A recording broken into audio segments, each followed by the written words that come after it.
Hey guys, I thought you might find this interesting. I mentioned a few days ago in a vlog that by applying a simple index to one of the key database tables in the app, in the Studio Web app, we were able to increase the output, if you will, the efficiency of the app by a tremendous amount, Adding indexes to your tables is really a basic thing that everybody should learn and understand. It isn't difficult at all.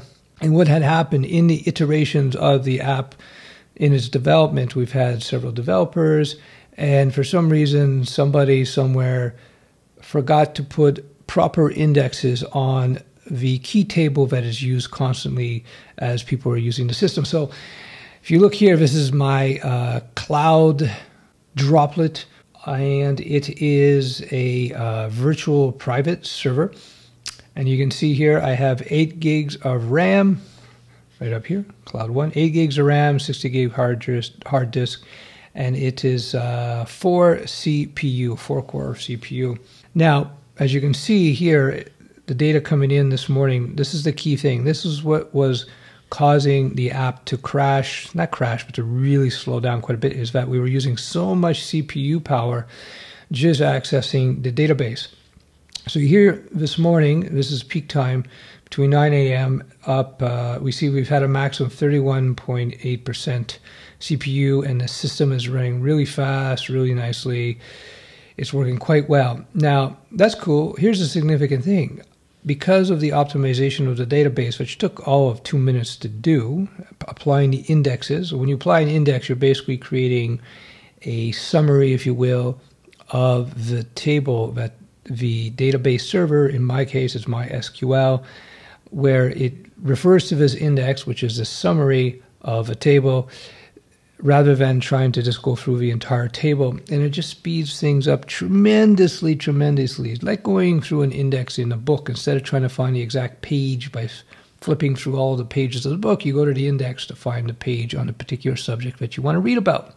Same thing with this. So when you're applying an index to a database table, it helps with the read operations. It helps when your database has to post. It helps when your app has to pull stuff out of your database. That's the whole point of it. Now, on the downside, it can slow down the writes to your database.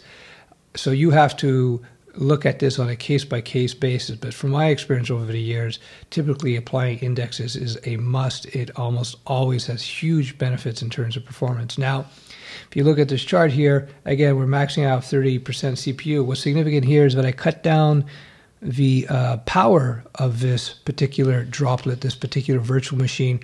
I had it was at, right now it's at 8 gig and doesn't show here. It was a 4 quad core CPU right now, 8 gig quad core. Before, when I was getting CPU up to 66%, before I applied the index, the memory was 32 gigs and I had 12 cores, 12 CPUs going, not cores, 12 CPUs. Much bigger, and it was running much slower. So even though I was able to reduce the power of the server by 75%, approximately about 75%, I'm still getting far better performance just by spending 2 minutes to apply a proper index to the key table. The key table meaning the table that's being used all the time by the application. How do you identify which fields or which columns do you apply your indexes to? Typically, whatever fields or columns that are in your where clauses. So if you're doing a select blah, blah, blah from blah, blah table, where, etc., whatever fields that you're using the where clause on, that's typically where you want to apply your indexes, also in joins as well. So there you go. That was being transparent here. We were having problems the last couple of weeks because we just never, I don't know if we ever had the index on that table. It was 3 indexes and we took them off or whatever. Anyway, whatever. This is what happens when you're building an app and you're responding. It's kind of a RAD type of environment, rapid application development, where you're building the app, trying to figure out what the final app should be like based on what your users tell you. And as a result, we didn't have certain controls you would have in place with a very mature code base.